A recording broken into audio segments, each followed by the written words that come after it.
इसकी सरकार मैं फिर कह रहा हूं प्राइवेट प्लेयर के साथ खड़ी है, उद्योगपतियों के साथ खड़ी है, किसान को अनाज छोड़ के। तालियों की बौछार यहाँ पर लगातार जारी है और किसान यूनियन के नारे लग रहे हैं। है कि मौजूदा देश की सरकार जिस वाहन पर बैठकर चल रही है, हैंडल प्रधानमंत्री के हाथ में नहीं है। मीडिया को पैसा पहुंचता है और मीडिया कहता है राधे राधे मोदी ही राधे है। जमीन छीनने की कोशिश सरकारें कर रही हैं, न छीनने देंगे, ये जमीन हमारी माएं हैं। इस देश में सरकार की वो कौन सी एक पॉलिसी है जो 60% को नजरअंदाज करके भारत को विकसित कर सकती है? सरकार ने किसान से अधिकार छीन लिया कि वो अपना मील बदल नहीं सकता।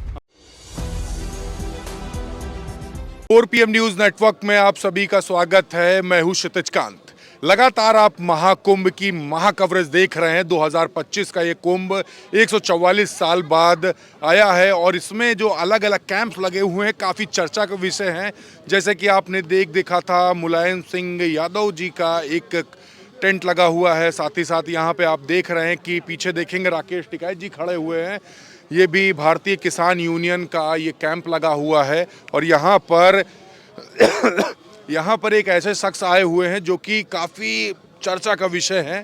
साथ में हमारे जो खड़े हुए इनका नाम है शुभम मलिक और ये मुखर्जी नगर दिल्ली से आए हैं, जो कि इनकम टैक्स की जो तैयारी करते हैं बच्चे CGL के थ्रू, उनको पढ़ाने का काम करते हैं।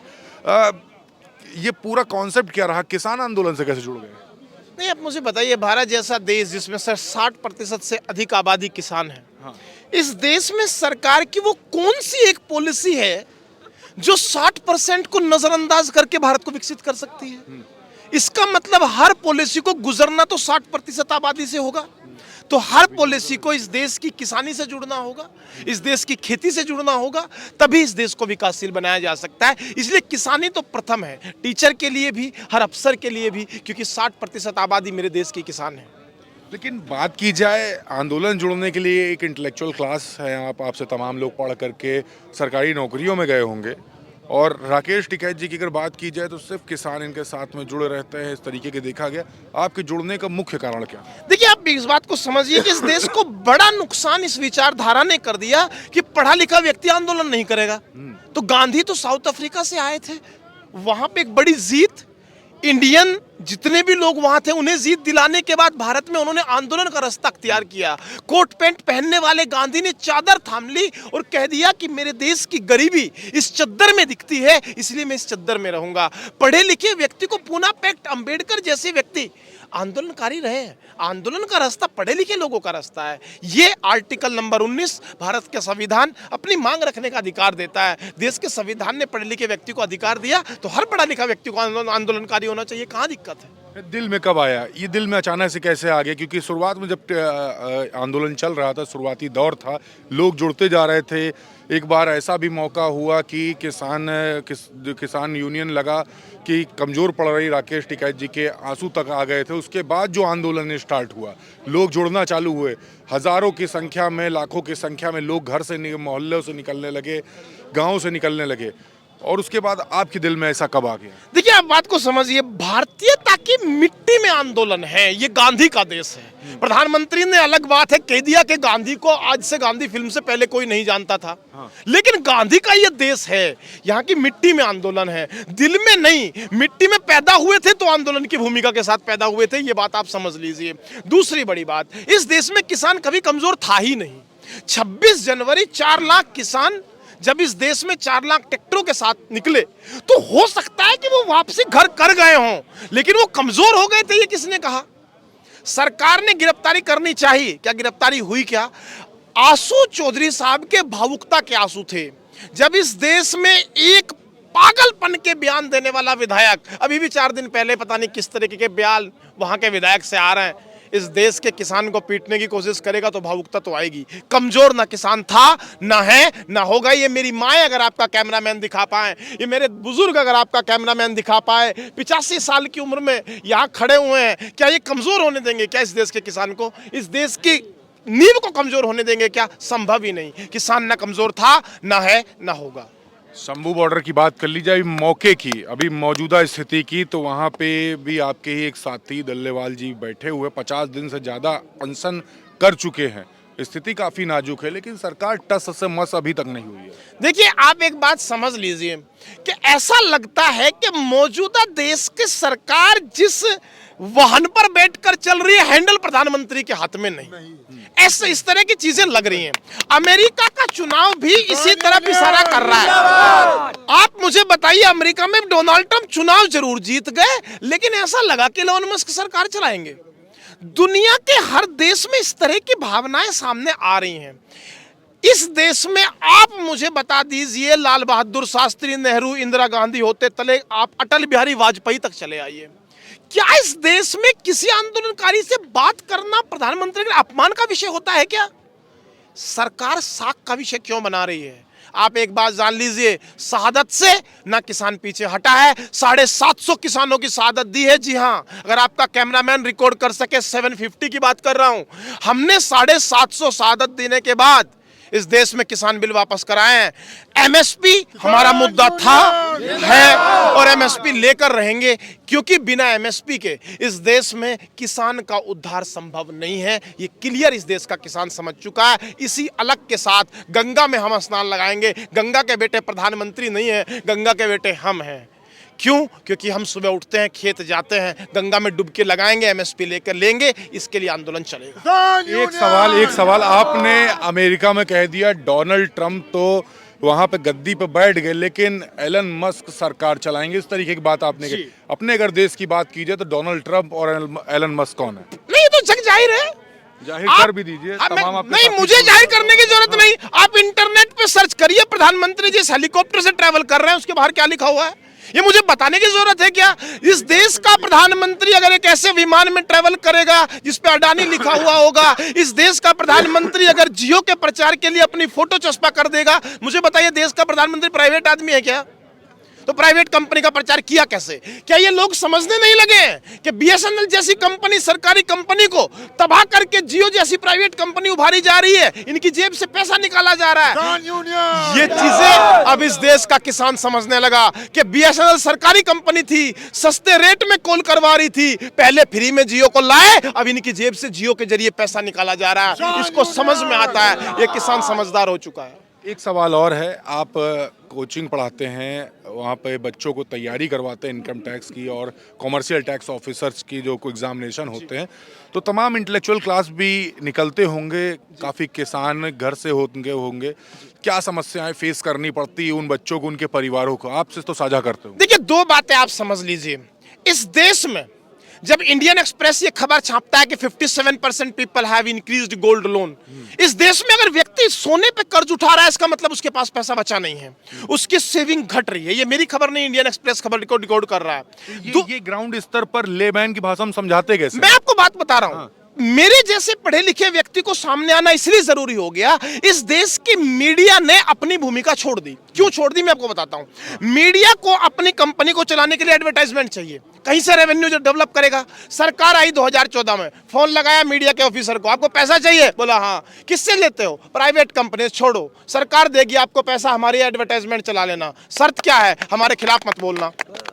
इसका मतलब मीडिया ने सच बात को सच बताना बंद कर दिया। मुझे बता दीजिए, एक भी किसी किसान नेता ने इस देश में यह कहा है क्या कि सारी की सारी फसल सरकार को खरीदनी है एमएसपी के बाद? हमने तो नहीं कहा। हमने तो ये कहा एमएसपी गारंटी कानून दो, कोई भी प्राइवेट प्लेयर फसल खरीद ले, हमें दिक्कत नहीं, लेकिन इतने रुपए से नीचे अगर खरीदेगा तो जेल होगी। हम नहीं कह रहे सरकार सारी फसल खरीदे, प्राइवेट प्लेयर फसल खरीदे, लेकिन इतने रुपए से नीचे नहीं। किसान का शोषण ना करे, उसे डराए नहीं कि मैं फसल नहीं खरीदूंगा तो बारिश में भीग के खराब हो जाएगी और तुझे नुकसान हो जाएगा, सस्ते में बेच जा। ये ब्लैकमेल चलेगा नहीं। इन बातों को समझाना मीडिया का काम था, उसने अपना काम छोड़ दिया। बचे मैं और आप, या तो सोशल मीडिया या एक पढ़ा लिखा व्यक्ति। मुझे बताइए, हिंदी में अखबारों में काम की खबर आई नहीं रही, चौराहे से प्रेमी युगल फरार। बताओ, इससे इस देश की अर्थव्यवस्था में क्या फर्क पड़ा?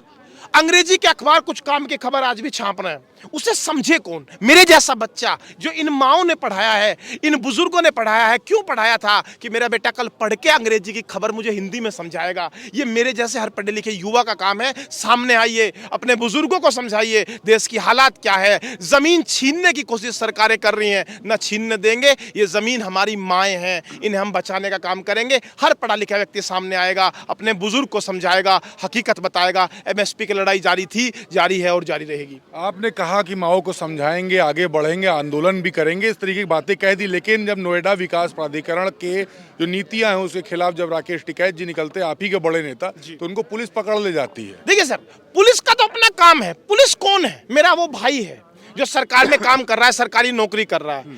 पुलिस किसके आदेश पे सब पकड़ रही है, सवाल ये है।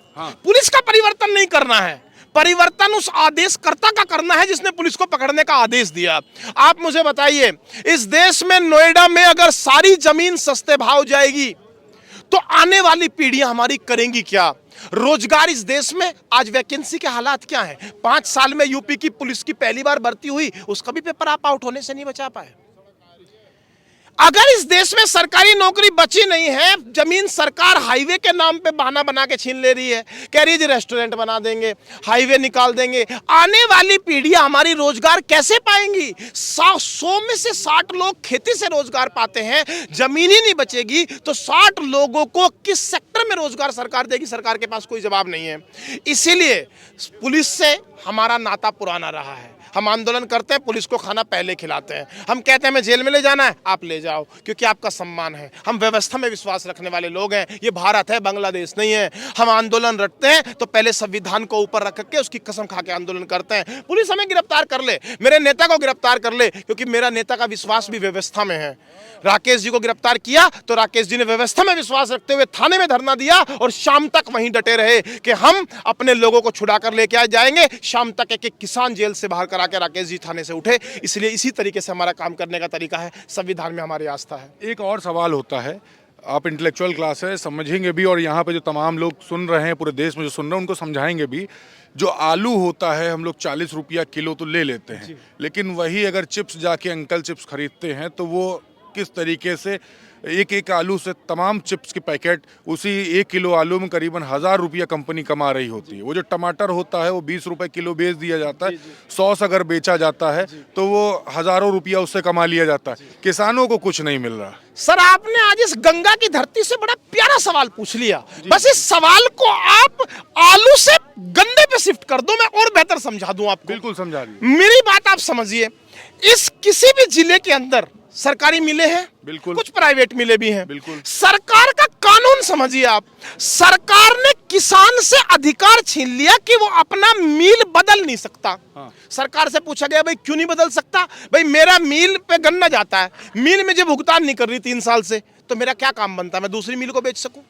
सरकार कह रही है जी मील नहीं बदल सकते। इसका मतलब सरकार मील के साथ आके खड़ी हो गई कि ना तो इनका भुगतान देना और बदलने हम नहीं देंगे।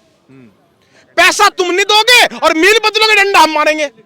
इसका मतलब इस देश की सरकार, मैं फिर कह रहा हूं, प्राइवेट प्लेयर के साथ खड़ी है, उद्योगपतियों के साथ खड़ी है। किसान को ना छोड़ के, बीएसएनएल को छोड़ के जियो के साथ चली गई, किसान को छोड़ के मील के साथ चली गई, आलू के किसान को छोड़ के चिप्स के पैकेट के साथ चली गई। क्यों? क्योंकि सरकार ने इस देश में उद्योगपतियों के जरिए सरकार को समझ में आता है कि चुनाव में ये मेरा किसान भाई है, ये वोट देगा। वोट का जुगाड़ तो ईवीएम कैप्चर करके भी हो सकता है। ये फंडिंग कितनी देगा चुनाव में? 100 रुपए ना, इससे बढ़िया इलेक्टोरल बॉन्ड लेके आओ। 2 लाख करोड़ लेंगे, नाम किसी का बताएंगे नहीं। वो तो बाद में सुप्रीम कोर्ट का एहसान, उसने कह दिया कि इलेक्टोरल बॉन्ड तो इस देश में सबसे बड़ा करप्शन था।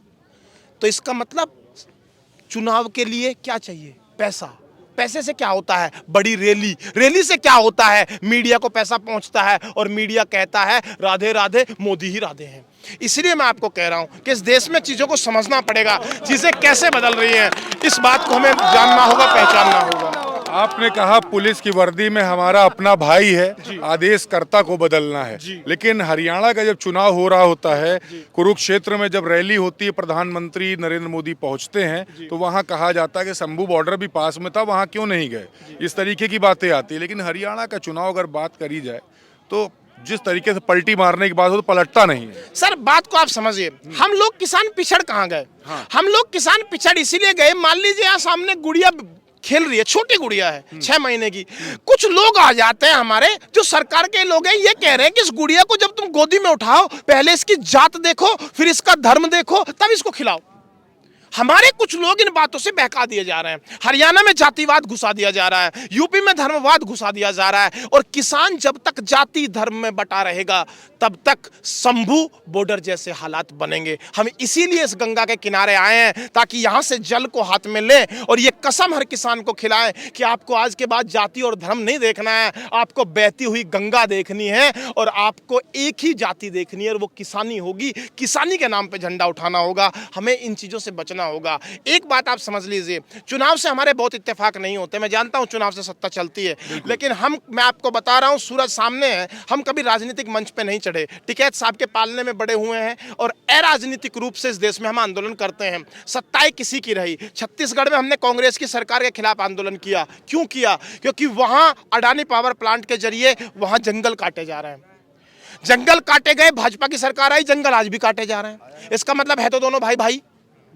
है, तो दोनों भाई भाई, तो हमें तो सबके खिलाफ आंदोलन करना है, सरकारें चाहे किसी की हो, हमें तो पॉलिसी के खिलाफ हिसाब से आंदोलन करना है। हम सरकारों से इत्तेफाक नहीं रखते, सामने कोई हो, बात किसानी की होगी, बात एमएसपी की होगी, किसी की सरकार हो, हमें इससे मतलब नहीं है। हम ना कांग्रेस का झंडा उठा के ये कहते कि तुम्हें सत्ता में लाना चाहते हैं, हम ना ये कहते भाजपा वालों हट जाओ, हम तो ये कहते हैं सत्ता में कोई रहे, इस देश के किसान को एमएसपी दो, उसके फसल की कीमत दो, उसके बेटे को रोजगार दो, उसे अच्छा जीवन व्यापन दो। इसलिए चुनावी राजनीति पर टिप्पणी करने से बचते हैं।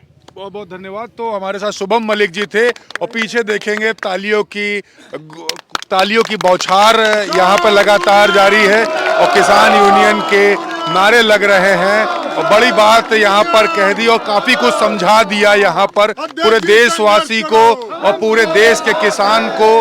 आपको पूरी रिपोर्ट कैसी लगी कमेंट बॉक्स में लिखते रहिएगा और अपने सवाल लिखना ना भूलिएगा। आपके भी जो सवाल होंगे वो पूछे जरूर जाएंगे। जुड़े रहिएगा 4PM न्यूज़ नेटवर्क के साथ, वीडियो शेयर करिएगा, चैनल सब्सक्राइब करिए, ज्वाइन करिए और जुड़े रहिए हमारे साथ। मैं हूं क्षितिज कांत, कैमरा पर्सन शुभम के साथ 4PM न्यूज़ नेटवर्क के लिए। धन्यवाद।